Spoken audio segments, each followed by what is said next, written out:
I lived close to my husband, who I loved very much, but my mother-in-law, Kim, wasn't kind to me. She was really mean. My husband, Rhett, and his family didn't like her either. When Rhett and I first started dating, I was too scared to ask him why he didn't like his mom. He didn't want to talk about it at first, but when he did, he told me, "My mom isn't a good person.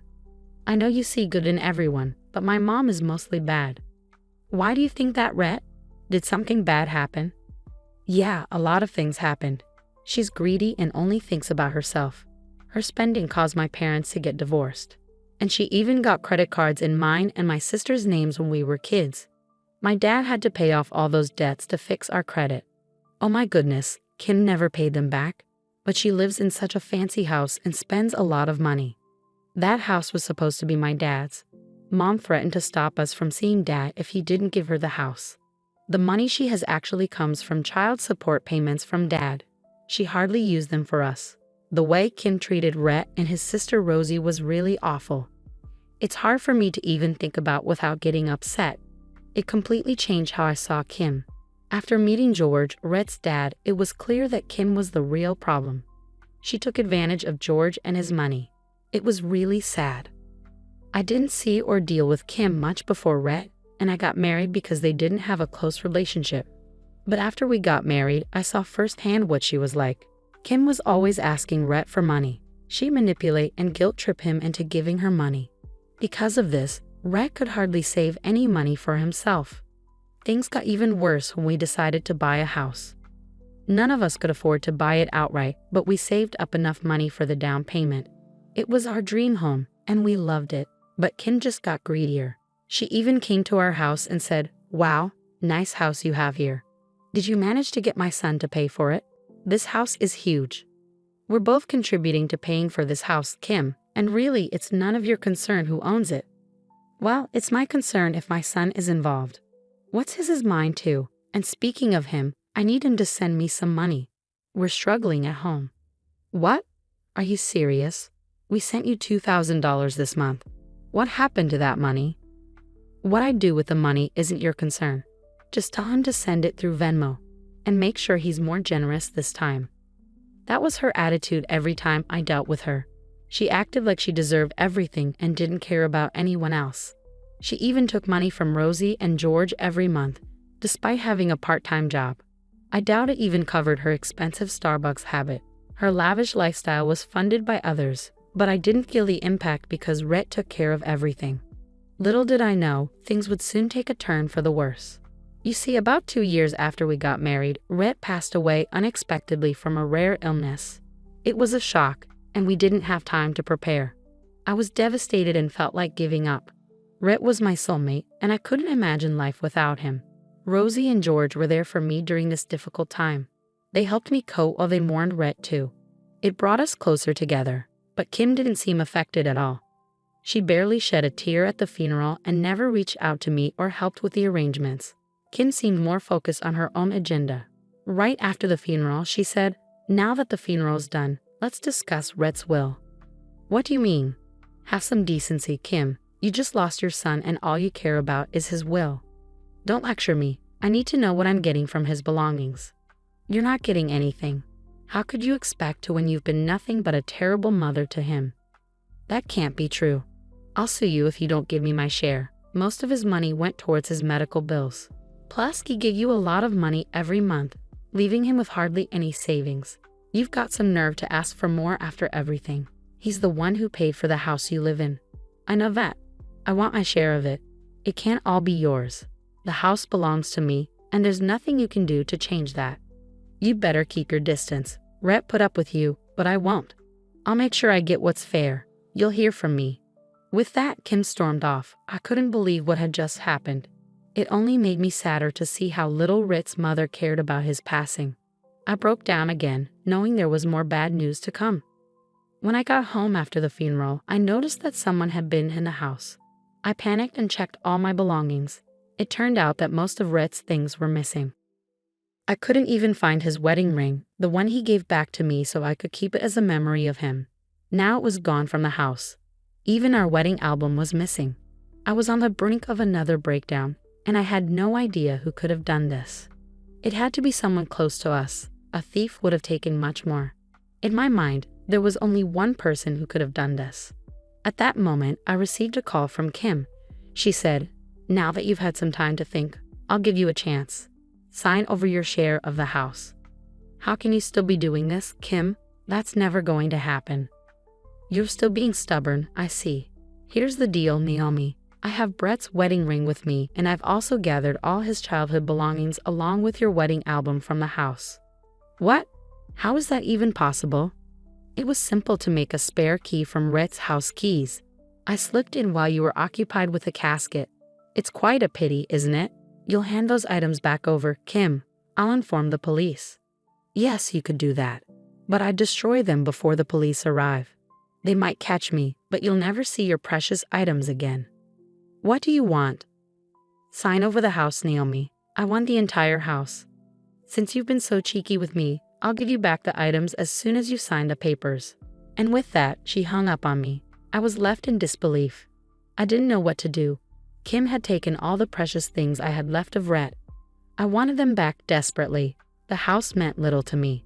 But the more I thought about her actions, the angrier I became. I couldn't let her win. Not after everything she'd done to Rhett and now to me. I immediately called George and Rosie to the house. I explained everything Kim had said and done. They were shocked and disgusted by her behavior. Rosie said, "I'm ashamed that I'm related to someone like her. My son isn't even laid to rest yet, and she's already up to her old tricks. How can she be so heartless? This is unforgivable. I'm going to her house right now and confront her." "You're not signing away the house. You and Rhett made so many memories here. I won't stand for this." "No, Rosie. If we confront her, Kim might destroy the items. I need them back safe and sound. I'll call her and pretend to agree to sign over the house. She won't suspect a thing. But you can't actually do it. It's crazy.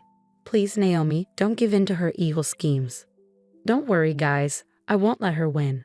I had a plan. Kim had caused so much harm in our lives, and it was time to make her face the consequences. She disrespected Rhett's memory and tried to take my house.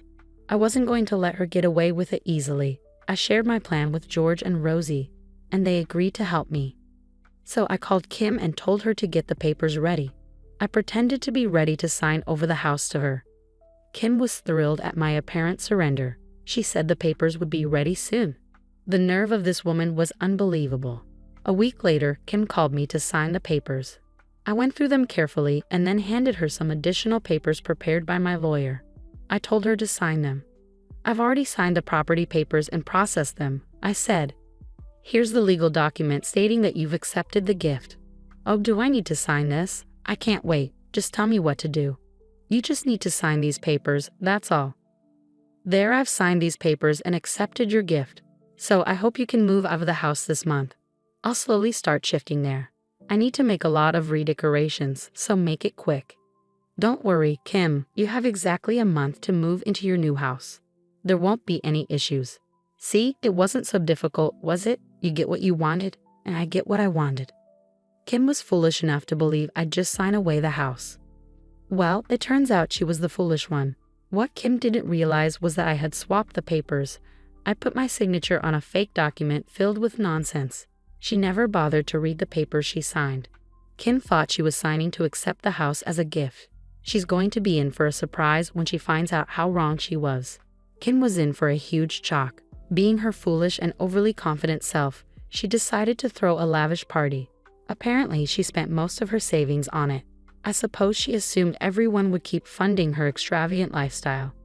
She even called me and said, "Hey, Naomi, I'm hosting a big party this weekend. You know, your little gift has made my life. So I'm going to invite everyone to share the good news. I want you there when I announce my new house. I'm genuinely happy for you, Kim. I must express my gratitude for returning the items unharmed. You know how much they meant to me. I'll be there to show my appreciation." That's fantastic. I can't wait to brag about the house to everyone. They'll be green with envy. I'm sure they'll be incredibly envious. In my mind, I was laughing uncontrollably. I was getting closer to getting my revenge. Kim used my late husband's memory as leverage to try to take my house. I'll never forgive her for that. I silently prayed to my husband's soul for strength and support in seeking justice. I knew he would be on my side, relishing the idea of setting things right. On the day of the party, I felt a bit nervous, but Rosie reassured me, saying, "Don't worry, Naomi. We're here for you. It's time Mom faces the consequences of her actions." I can't wait to see the look on her face.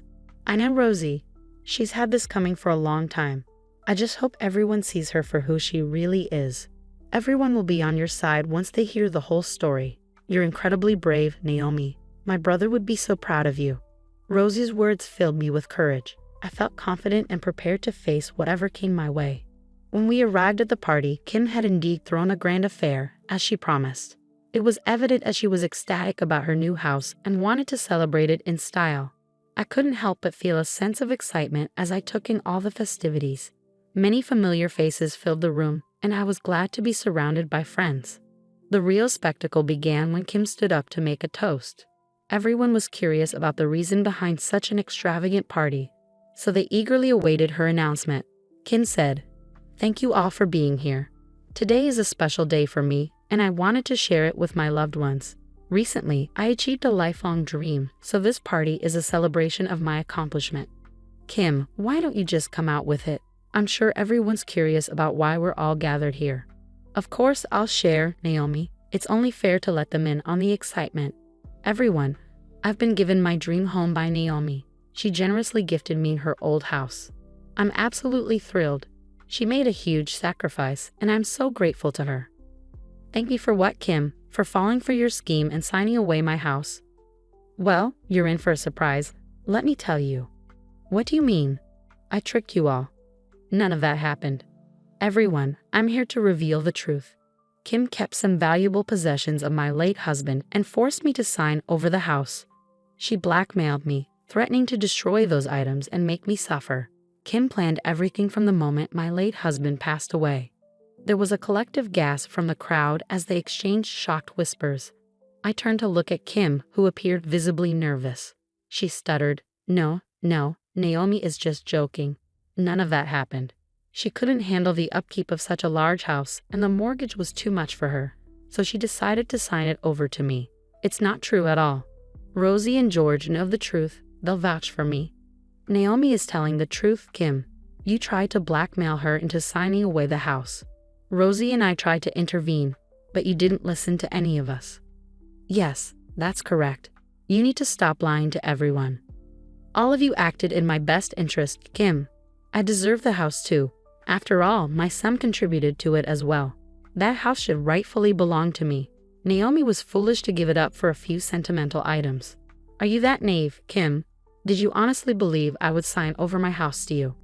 The room fell silent, and even Kim appeared stunned by my words. George and Rosie exchanged amused glances in the background. What do you mean, Naomi? Kim stammered. You should have taken the time to read the papers before signing, Kim. You should have even consulted a lawyer before putting your signature on anything. I swapped the papers you signed. Here, take a look at what they actually say. Wait, this says I've signed over my house to you. How is this possible? I had a lawyer prepare the papers. No, this is fake. Can't you see? This isn't my signature. Kim, it seems like your own scheming has backfired on you. Technically, your house now belongs to me, while my house thankfully still remains in my name. Here's your eviction notice. Your house now belongs to me, and I want you out within a month. And don't even think about asking us for money. We're done with you too. You won't get a penny from us. You should be ashamed of yourself. If you have any decency left, you won't set foot near my door again. No, this can't be happening. You can't do this. Oh my God. Before she could finish her sentence, Kim simply fainted. I was sorely tempted to laugh at the scene.